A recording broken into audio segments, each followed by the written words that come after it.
Welcome back muli mga kaibigan sa bagong muling mga balita na ating mapapakinggan at mapapanood dito sa channel ng Bayan, ang Bayang Pinas.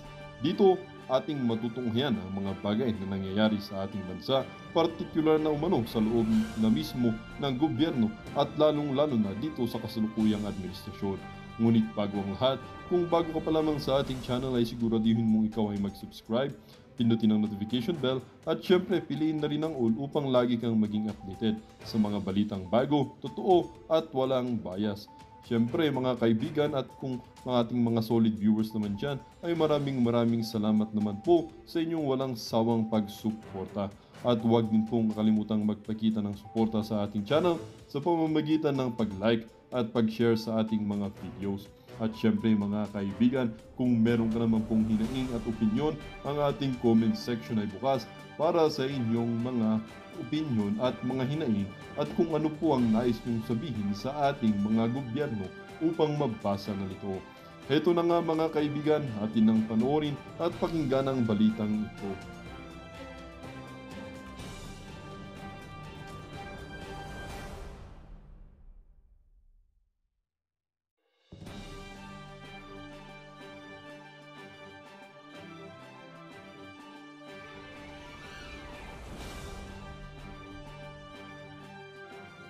Complaint si Quadcom co-chairman Dan Fernandez mula yan sa kampo ni Cassandra Leong na inuugnay sa illegal na pogo. Nagugat yan sa manoy pagbabawal ni Fernandez kay Ong na konsultahin ng kanyang abogado sa Quadcom hearing. Nasa frontline ng balitang yan si Marian Enriquez. Pakinggan. Naharap sa ethics complaint si Quad Committee co-chairman at Laguna Representative si Marian Enriquez. Tingnan mo yung mga itsura ng mga congressman, no? Lasing ba kayo? Bakit kayo ganyan kung makaasta? Ano ba ito? Kanto lang ba ito? Dagyan nyo na lang alak dyan. Para kayong mga hindi nyo ba ayusin yung pag-uupo ninyo dyan? Buti pa yung iba maayos ang upo Yung iba parang lasing lang parang kagigising lang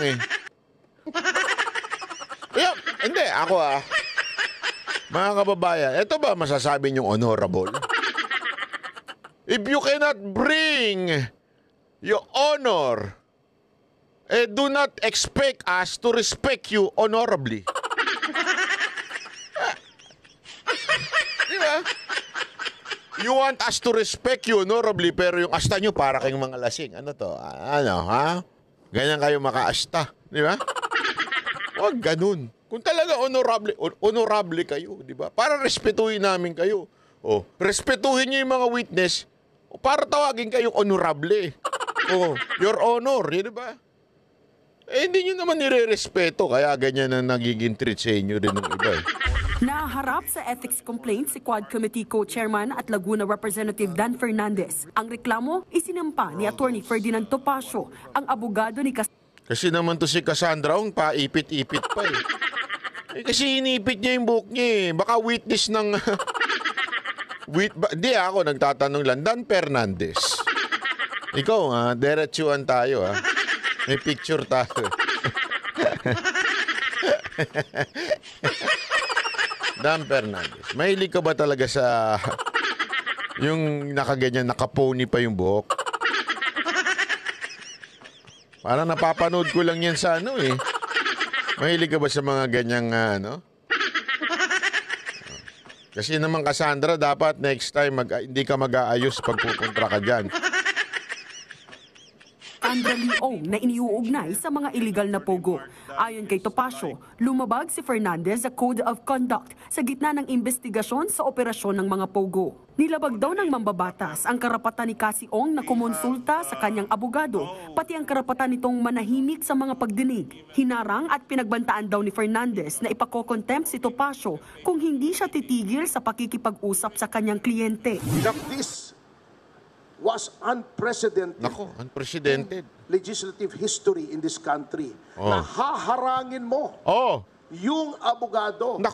At hindi mo palalapitin sa kanyang kliyente during a legislative hearing. Saang planeta po acceptable ang ganoong behavior? Sa planeta ni Dan Fernandez. Totoo. Gago! meron siyang sariling planeta eh. Handa naman daw si Fernandez na harapin ang ethics complaint na inihain ni Topacio. Hahayaan niya raw ang House Committee on Ethics na dinggin at magdesisyon dito. May violation tayo, di magdesisyon ng committee. Gano'n kasi. Ano naman yung committee ko? Nakakaano na eh! Committee! Committee!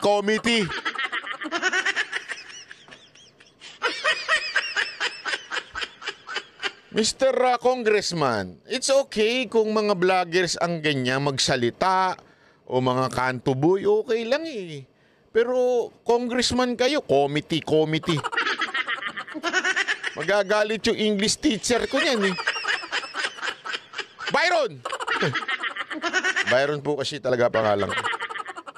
Ano yung committee na yan? That's how you pronounce committee? Committee.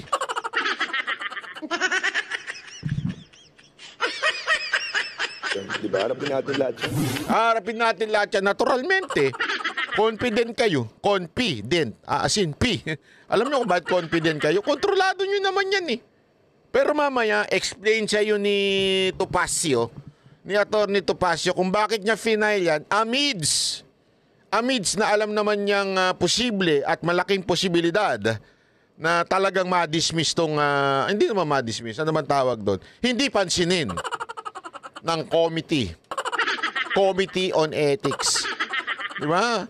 Alam naman natin eh. Pero, Atty. Topacio is too bright to prove things at ihulog kayo sa bitag.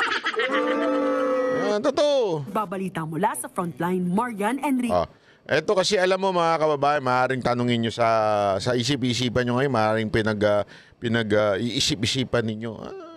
Anong pahahatan yan?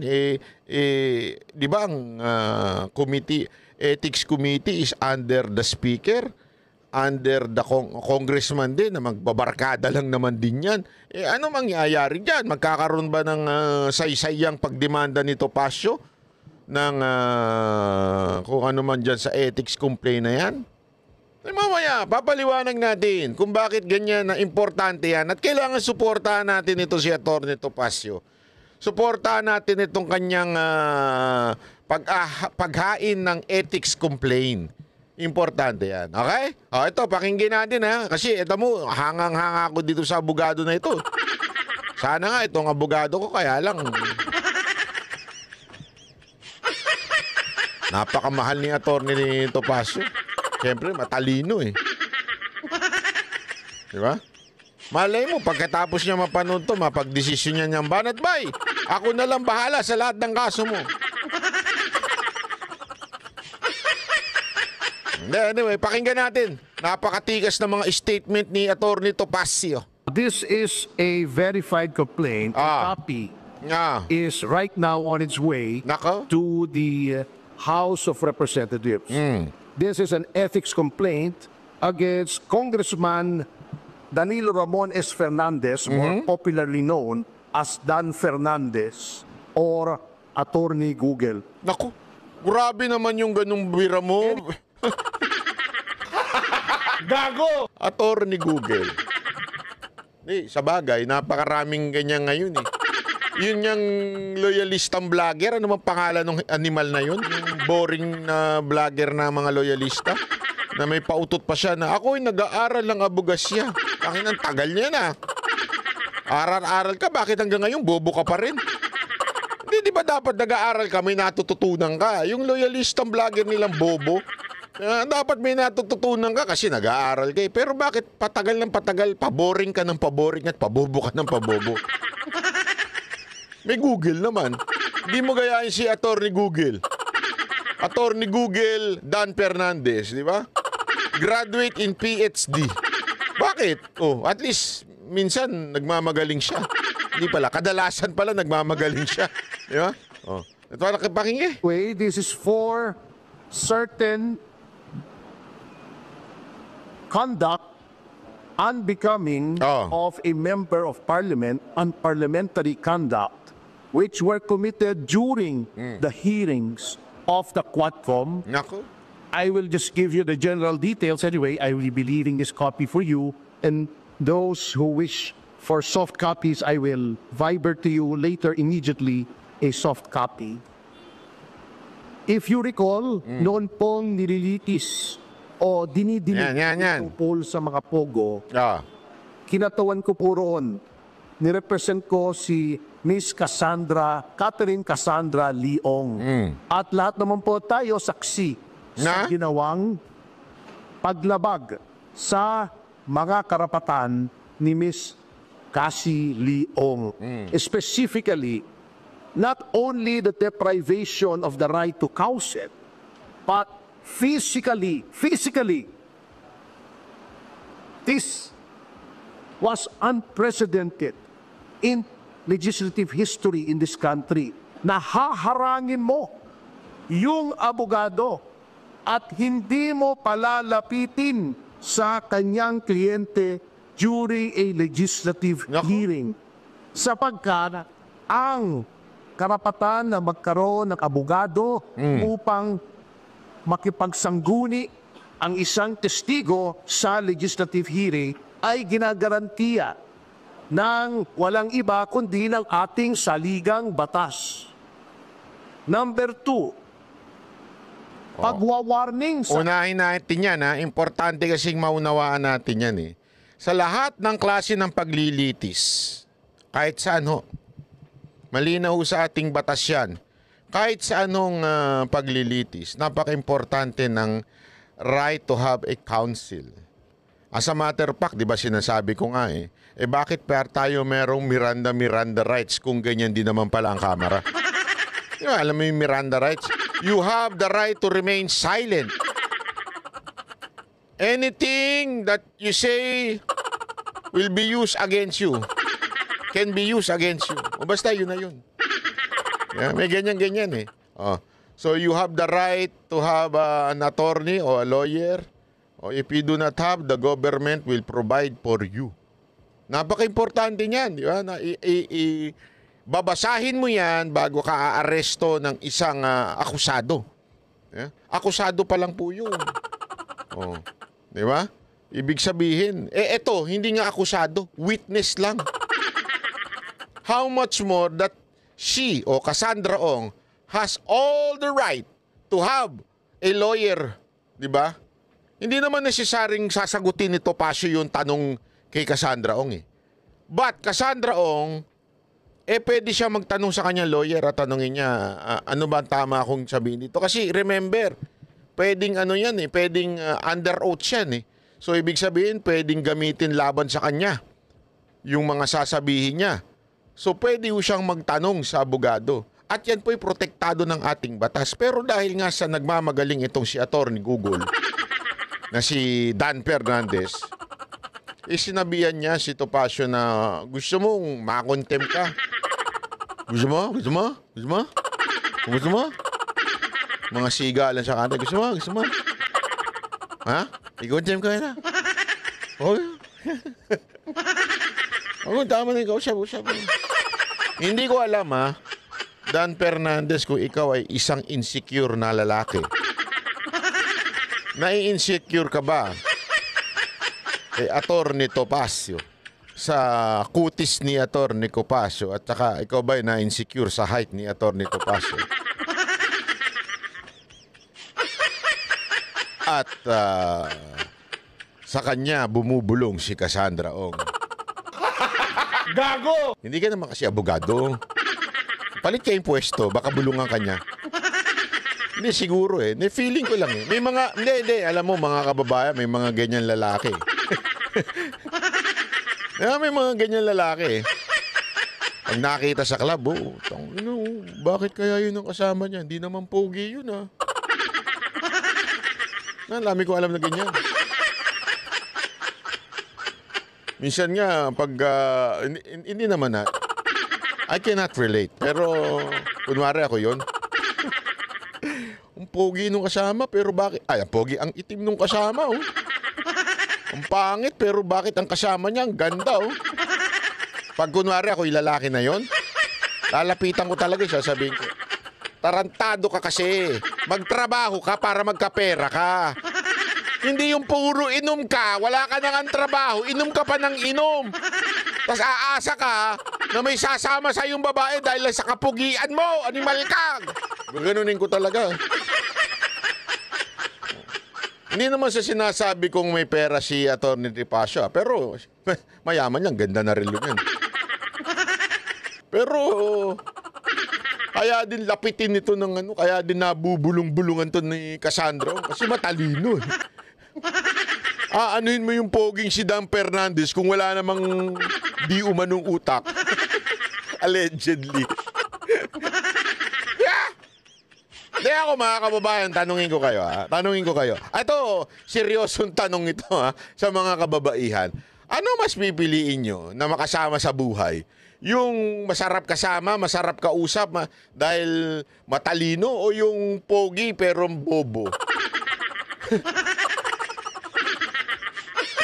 Banat ba? Hindi mo pa diretso eh. Medyo pinigilan mo pa eh. Hindi, wala naman ako. Kayo naman, sinasabi nyo hindi pogi si Atty. Tripacio. Pogi yan! Hindi, pero, ito ano lang naman to, analogy. Hindi naman ibig ko sabihin si Atty. Tripacio ito. Hindi ko rin sinasabi si Dan Fernandez to. Sino mas gusto ninyong kasama? 'Di ba? Yung pangit na hindi po ito si Atty. Tripacio. Atty. Tripacio, pag napanood mo ito, hindi ko ito pinatutukuyan. Hindi ka pangit, cute ka. Anong mas pipiliin ninyo? Pangit na matalino? O pogi nga, bobo naman? Yung panghirap kausap? Sige nga, mamili ho kayo mga kababaihan. Ilagay nyo, 1 or 2. Sige na, gusto ko makita sa baba. Sulat nyo na, 1 or 2. Oo. Tuloy natin ha, tuloy natin. Abogado, wag bigyan ng payo ang kanyang kliyente. Nako, hindi pwede yan. Saang planeta po acceptable ang ganoong behavior? Nako. Nasasabihin mo, Atty. Tripacio, do not approach your clients, otherwise you will be cited in contempt. Nako. How is that even possible? Number 3, yung hindi po pagbigay ng right to remain silent and the right against self-incrimination sa isang testigo. At si Congressman Fernandez, bagamat hindi abogado, hindi ko naman sinasabing kapag hindi ka abogado ay hindi mo na alam ang batas. Ngunit, sinasabi na nga po sa kanila, or dapat, a person who is in the legislature should be charged with knowledge of the law. Lako. Because, number 1, they are lawmakers. Yun! Paano kang gagawa ng batas kung ikaw ay walang alam sa batas? Sakit mo naman magsalita, attorney. Wala bang alam sa batas to si Dan Fernandez? Hindi kasi tama naman sinasabi niya, di ba? Ang linaw na sinasabi na pwede kang magsabi ng na ayaw mo magsalita dahil baka ma-incriminate ka sa sasabihin mo. Meron kang karapatan. Yan po'y karapatan mo. At yan ay provided ng batas. And yet, this congressman, particularly si Dan Fernandez, hindi alam yan.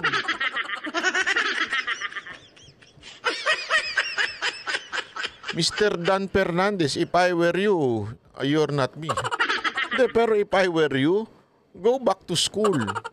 Diba? Kung gusto mo talaga maging congressman, go back to school. Mag-aral ka. Hindi mo pwedeng gayaan. Ay, ewan ko nga eh. Alam mo ang laki-laki ng budget nyo dyan sa Kamara. Bakit hindi kayo kumuha ng mga matatalinong abogado tapos payuhan kayo? Di ba? Magpa-advise kayo. Sabi nga napaka-importante na meron kang abogado at magtuturo sa'yo. Kasi, Brad, mambabatas kay. The word itself, mambabatas, ibig sabihin, gumagawa ka ng batas and yet you do not know the law. How come? Ano ito? Dapat na ba nating i-require sa mga congressman natin na dapat abogado? Hindi, ako medyo mapapaisip talaga ako eh. Dapat ata talaga ang mga mambabatas natin, abogado. Kung hindi man, dapat merong entrance exam. Hindi, isipin mo na mabuti ito ah. Pag ikaw papasok ka, di ba? Yun nga lang, alam mo, dati nagtataka ako eh. Di ba, pupunta ka ng college, mag-aaral ka ng kolehiyo para gusto mong pag-aralan. Kunwari, abogasya, o di kaya naman pre-law, o pre-med, di ba? May mga ganyan. Kailangan mo mag-entrance exam. Alam mo yung logic ko nun, natatawa ako. Ganito ako katarantado nun, ganito ako mag-isip. Kaya nga ako papasok ng college para matuto. Tapos, i-entrance exam mo naman ako tungkol sa law. Tungkol sa medicine, biology. Kaya nga ako papasok dyan, di ba, para mag-aral. Hindi ba pwedeng exit exam na lang? Bakit? Doon. Tinuruan mo na ako eh. O, pag hindi pa ako natuto, tanga ko na. Ba't hindi exit exam? Bakit entrance exam? Hindi. Hindi ko totoo. Minsan napapaisip ako eh. O, buti pa ang kolehiyo, may entrance exam. Tangina, sa kamera wala. No wonder, ang daming mga congressman natin bobo. Sa batas, mantakin mo. Nawalang galang na po, hindi ho lahat ng artista bobo ah. Hindi pero mantakin mo. Para ako makapasok na congressman, mag-artista na lang ako. Para makapasok ako Senado, mag-artista na lang ako. Again mawalang galang na po kasi may mga artistang magaling eh. May mga artistang matalino. May mga artistang nagtiyaga at nag-aral. Pero alam mo yun, minsan talaga nakakaano eh. Boboto tayo, artista dahil sikat, dahil pogi. Anong gagawin sa camera? Ayun, magpapakyut. Magmumukhang tanga. Hindi alam ang batas, di ba? Sana talaga may entrance exam yung camera. Pare, una-una ang gagawin natin dyan, dapat para mabawasan din yung mga wild na kandidato. Minsan dami ring wild na kandidato, walang utak, sali pa na sali. Alam mo yun? Ewan ko rin naman Pilipinas. Hindi magiging crew ka lang ng isang fast food, kailangan college graduate ka. Ayun na, pag congressman, walang pakialam sa pinag-aralan mo. Isipin mo buti yun Hindi yung sa pagmamaliit yun eh. Hindi yung sa pagmamaliit eh. Gagawa ka ng batas, hahawa ka ng pera ng taong bayan. Bobo ka.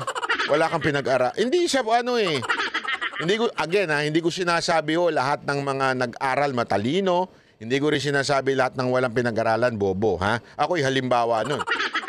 Hindi ako gago ako sa eskwelahan, Naka-kick out po ako sa eskwelahan, pero kahit papaano, malalim naman tayo mag-isip. Pero hindi po kasi ganun eh. Alam mo yun, hindi po sana ganun tayo mga kababayan eh. I mean, sana lang yung mga congressman natin, since naandyan na kayo, may pera naman kayo, may pansahod naman kayo, ba't di kayo kumuha ng maraming mga lawyer, i-educate kayo, araw-araw kayong turuan kung ano ang batas. Hindi yung ganyan. Simple-simpleng batas. Pagbabawalan mo ng may abogadong kausapin yung witness, pagbabawalan mo yung witness na magsabi ng ayaw niya sumagot dahil na may incriminate siya. Hindi naman pong basahin ang mga desisyon. Tama naman. To an extent, si Congressman Fernandez, pwede kang mag-google. At mag-google mo yung mga kaso. At kung meron kang hindi naintindihan sa kaso, meron ka namang legal staff siguro. O itanong mo sa kapwa mo, congressman na abogado, ano bang ibig sabihin ito? At pinoint out na nga po sa kanila na sa napakaraming kaso, the right to remain silent and the right against self-incrimination may be invoked not only in criminal proceedings, but in all proceedings. Civil, administrative, legislative. At pinakita na nga po sa kanila ang batas. Pinoint out na nga po sa kanila yung batas. Bakit ayaw pa nilang sundin? Yun.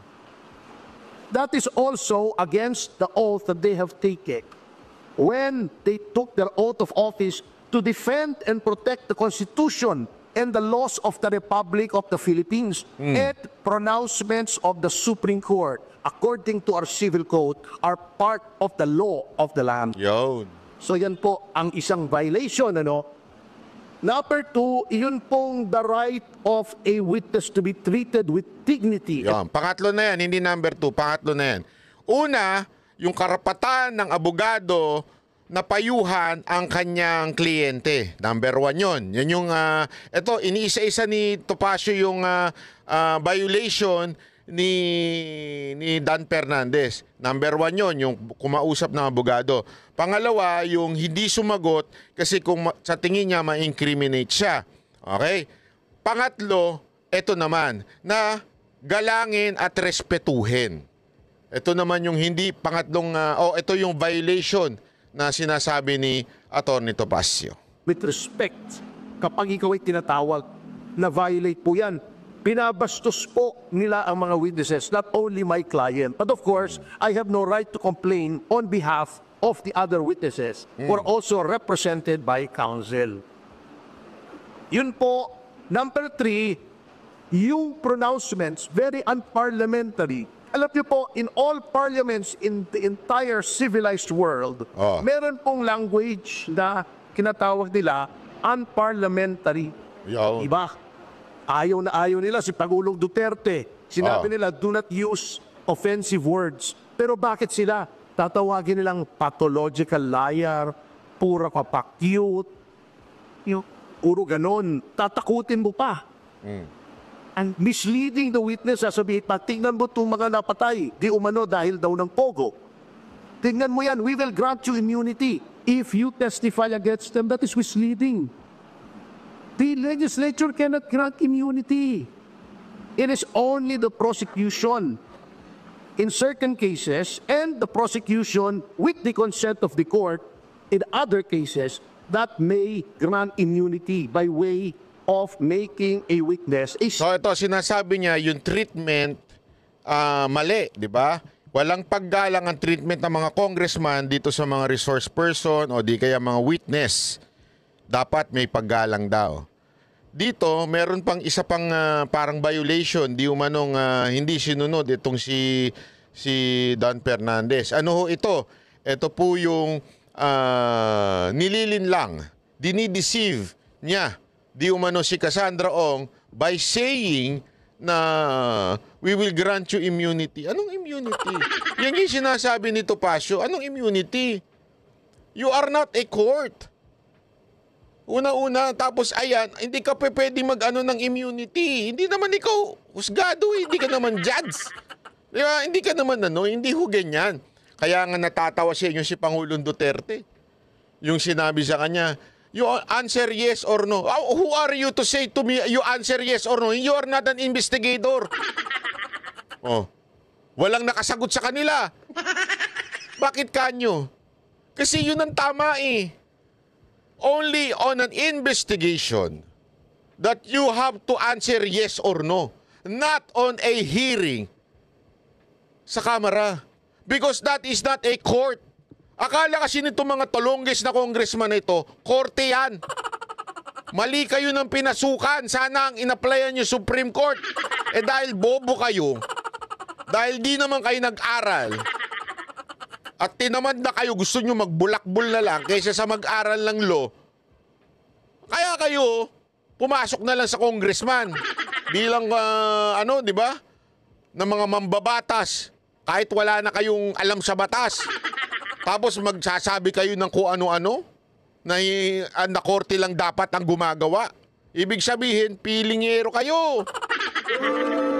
Take witness. It is not for the legislature to grant immunity. They can only grant transactional immunity, which I can explain later on, but they cannot grant complete immunity. So, pagsama-samahin niyan, ayaw nilang pakausap sa abogado. Bago, tatakutin nila para magsalita against the right to self-incrimination and against the right to remain silent. Pagkatapos, igagrant mo na, papangabuan mo ng immunity na wala ka namang kapangyarihang ibigay.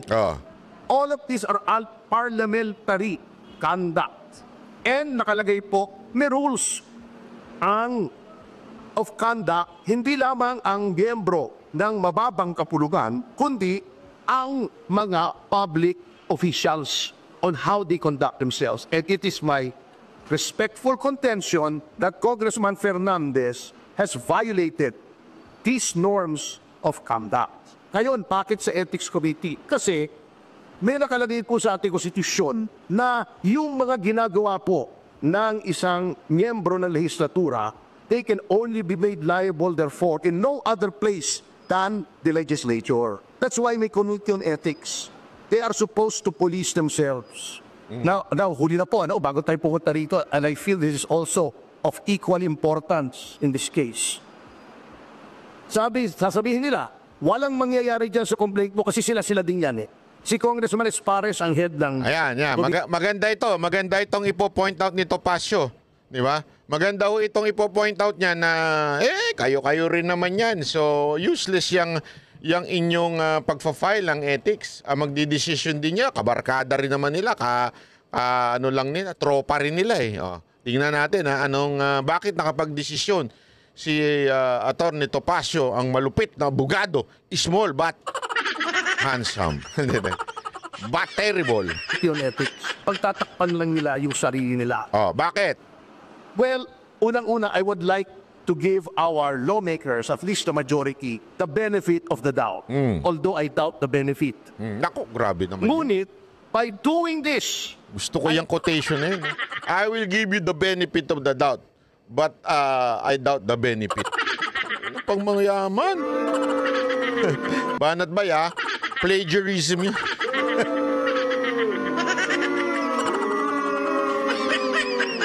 Talay. I want to prove two things. Number one, one should not sit idly by while the rights of persons are being trampled upon by the legislature. Dapat may magreklamo rito. Yun. Otherwise, gagawin nilang ala. Unang dahilan kung bakit sinampa ni Atty. Topacio amidst na wala naman sigurong mangyayari dahil katropa nga nila yung maghahawak ng just ethics complaint. Kasi sabi niya, kailangan may magreklamo. Kailangan malaman ng taong bayan. Kailangan maunawa ng publiko na inaabuso na po ng mga congressman ang kanilang kapangyarihan. Hindi ho pwedeng manahimik tayong lahat. Kailangan may magreklamo. This is a very, very good example and very, very timely in our situation as a country. Why? Marami po sa atin nanunood na lang eh. Ang gandweng naman nila Coach Dada at saka nila Boss Oli. Pinagbaligtad.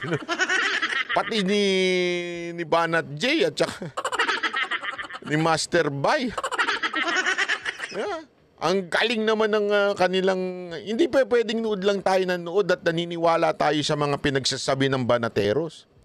Dapat to meron tayong gawing hakbang. Kung wala ho kayong gagawing hakbang, lahat ho ng ating pong nauunawaan, naiintindihan, ay useless. Di ba? Kailangan i-share ho natin. Mag-subscribe ho tayo. Suportahan ho natin ang mga totoong hindi chismosong vlogger. Doon tayo sa totoo. Doon lang tayo sa facts.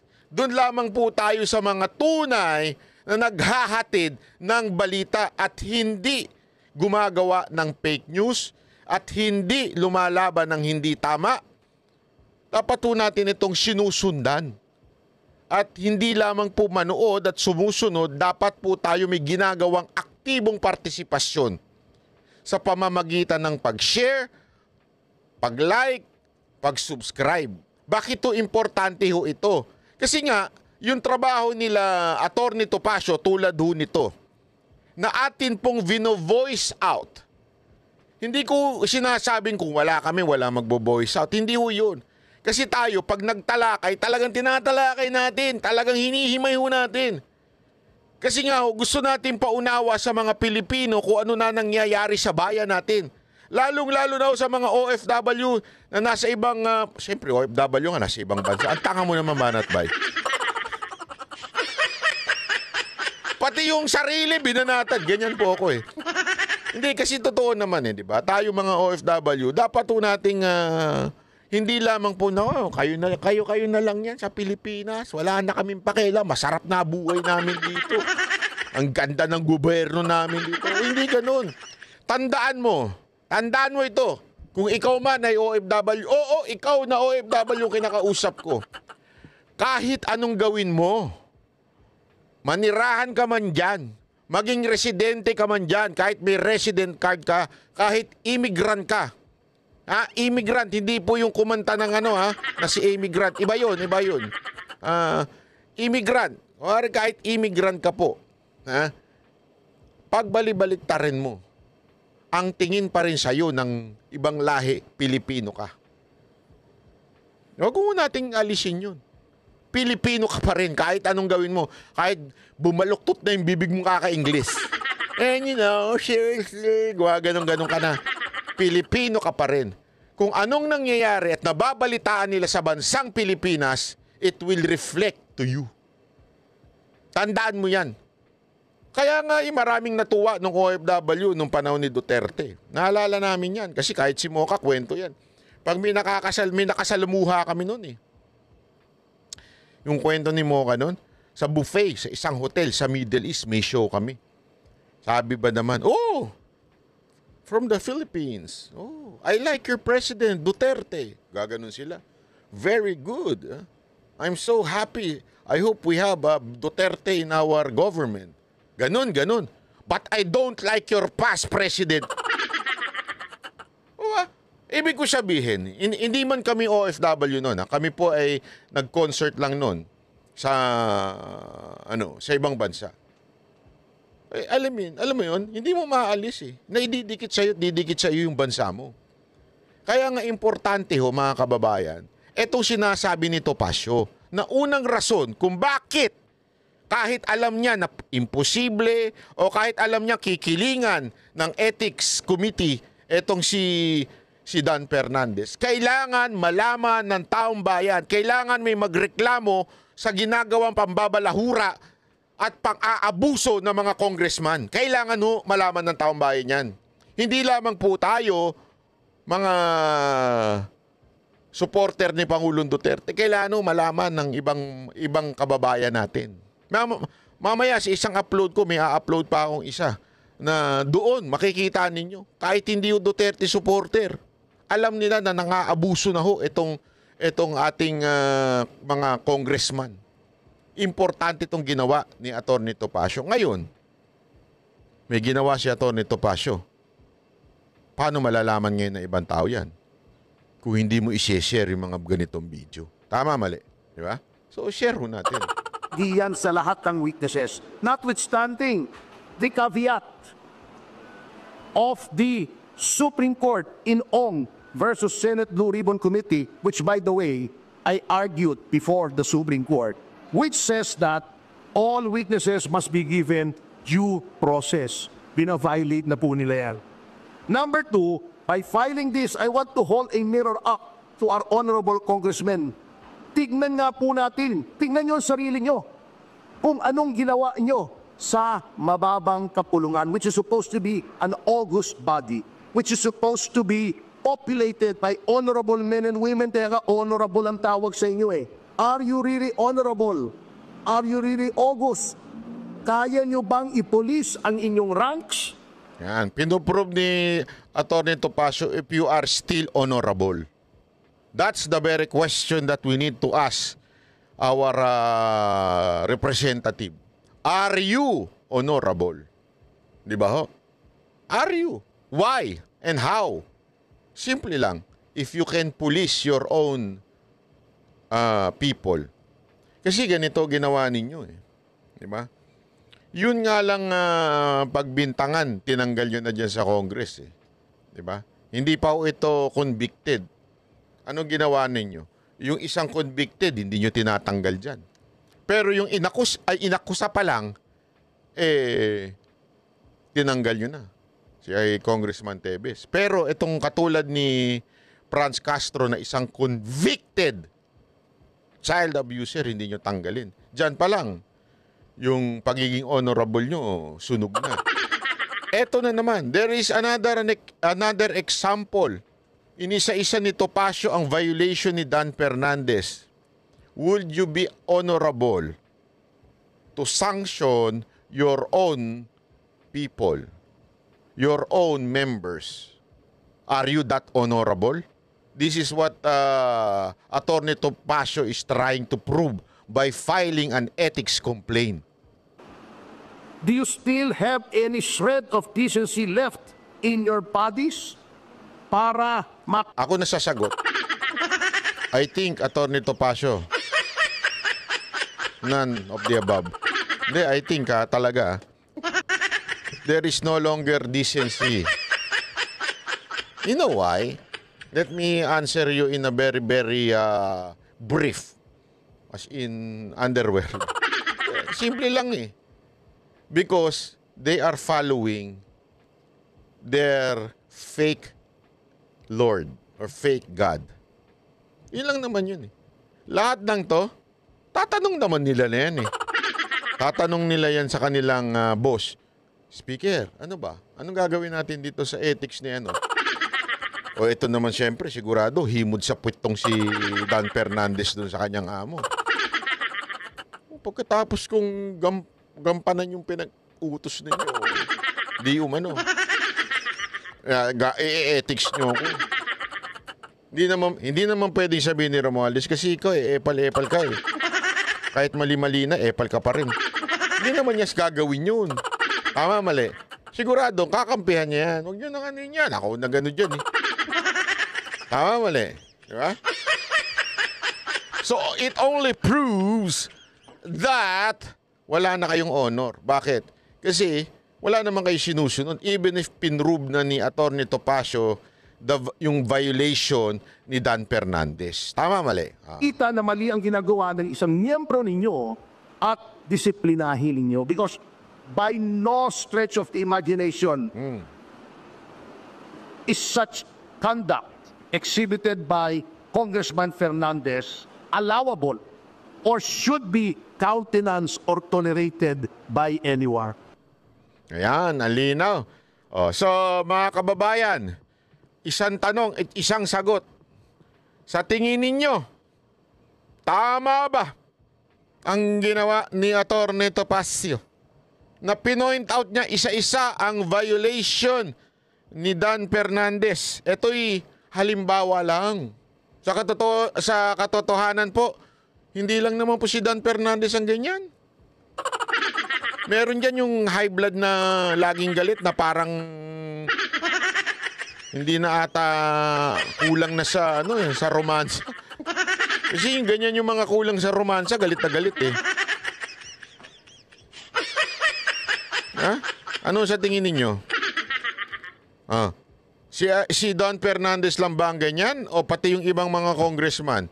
Pangalanan nyo nga yung mga animal na congressman na ganyan din ang ugali. Bastos, walang alam, bobo, hindi nag-aral ng batas, at hindi alam ang kung ano yung sinasabi nila, hindi honorable, di ba? Sino pa ba ang mga ibang congressman na ganyan? Pangalanan nyo nga dyan.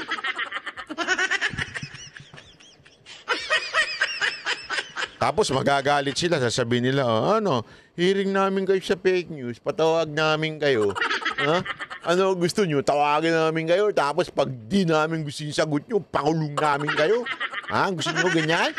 Pakulungan, lakas ng loob nyo Bakit sa Senado? Ang lakas ng loob mo Bakit dito? Labas mo, tapang mo, animal ka! Labas mo, tapang mo! May ganyan-ganyan pa sila? Hindi, sige. Is that what you call an honorable way of questioning the witness? Is that the right way? Is that parliamentary procedure? Diba? o parliamentary courtesy that you should give. Diba? Ganyan ba, mga kababayan? Ako nagtatanong lang. Labas mo yung tapang mo, banal ba? Labas mo yung tapang mo. Hindi, alam mo, natatawa ako dito eh. Alam mo kung bakit?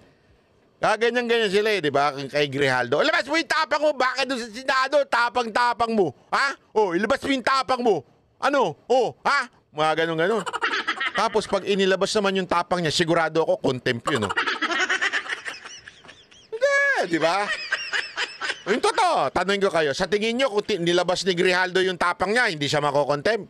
Ito nga, napaka-humble niya eh. Napaka-tahimik niya, kinontempt eh. Alam mo kung bakit gigil na gigil yung mga animal na yan? Alam mo kung bakit gigil na gigil? Kasi they're trying to provoke Grijaldo eh. Magalit ka, ina mo, bubulihin ka namin dito, magalit ka para pag nagalit ka, contempt ka. Pero feeling ko, sinapian siya ng Holy Spirit. Hindi, totoo. Ito, walang biro ito. Kasi, di ba, the fruit of the Holy Spirit is love, patience, self-control. Di ba? Mukhang ang kanyang ang Holy Spirit sa kanya ay nabubuhay. Na-empower siya. Kasi, kahit anong talagang napapaganyan lang siya. Sige, ngayon lang to, antayin nyo. Hindi ganun na nasa isip niyo. Ngayon lang kayo, pag kayo napunta sa lugar ko. Sigurado. Hindi, di ba? Ganyan nung sila kabastos. Pag tayo, ganyan tayo. Banat Bay! Ilabas mo yung tapang mo. Ang tapang-tapang mo sa live stream mo. Ang tapang-tapang mo sa video mo. Ilabas mo.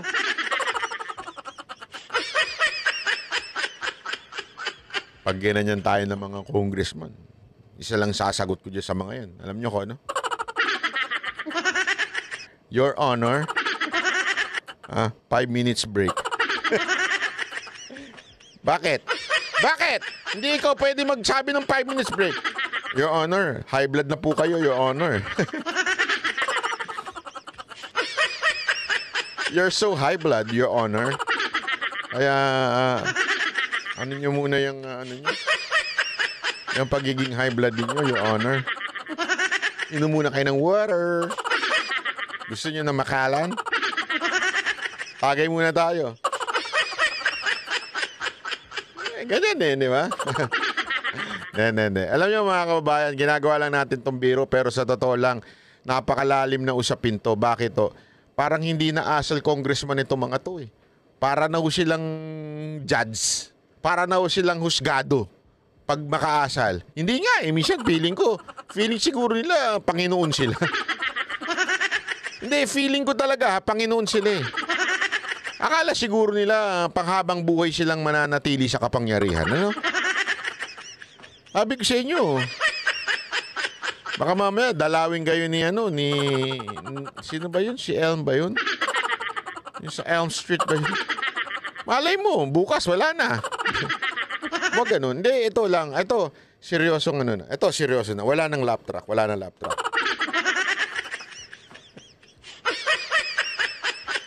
Alam nyo, kayong mga congressman, wag ho tayong nandedehado ng kapwa. Oo, kayo nasa kapangyarihan ngayon.